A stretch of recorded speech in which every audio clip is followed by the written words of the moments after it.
Hi, and welcome to this new tutorial.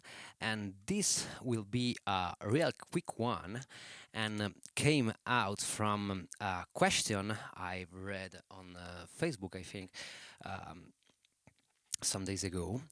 And the question was how to make a drone actually droning endlessly into the Polyend Tracker.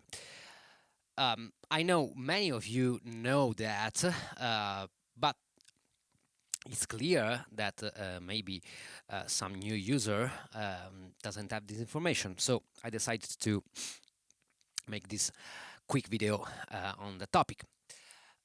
So first thing first, we don't have a direct way to achieve what we want.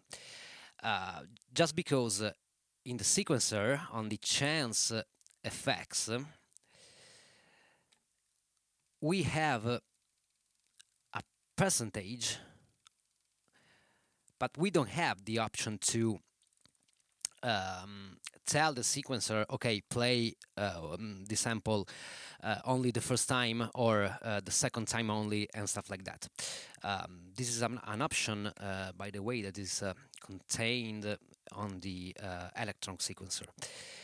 But there's a workaround on that. First, let's grab a sample. I have here a snare. Doesn't matter what sample you are choosing. And since this is not a sound design tutorial, I want to go a little bit fast. And we can switch on the granular.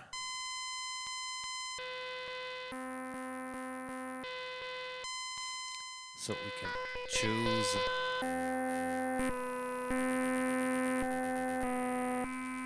maybe this one.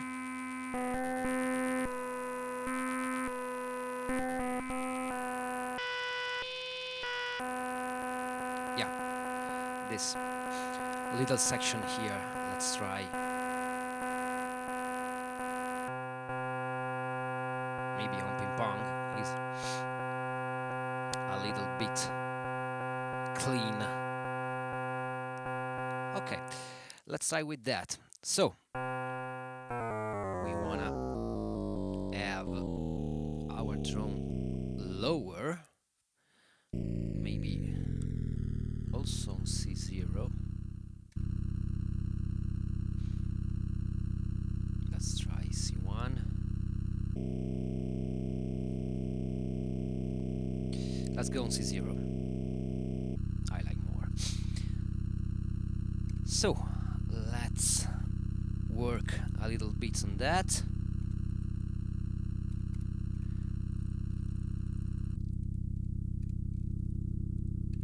Maybe a little bit of overdrive. Of course, reverb and delay.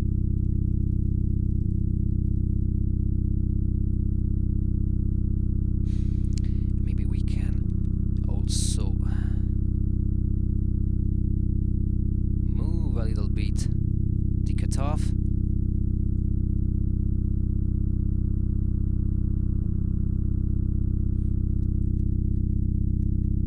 All right. Pretty basic, okay? But here's the trick. As you can see, every time the sequencer hit the hand, it restarts itself and retrigger the sample, and this is not what we want. The only way we have, right now at least, on the Polyend Tracker to play endlessly a sample is simply to have what I call a trigger pattern. In this case, our pattern 1 is our trigger pattern that is used to fire the sample, and then if we switch to the second pattern,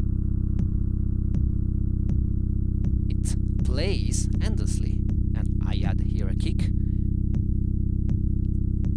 and if you are switching pattern, it plays endlessly. That's why he is not encountering any wall, any other samples or other information written into the track on the sequencer, so it plays endlessly. And this is the only way we have to achieve this endless droning stuff. So it's not the best, but it's the only way. All you have to do is to have your trigger pattern, and then you can switch every pattern you want, and it plays.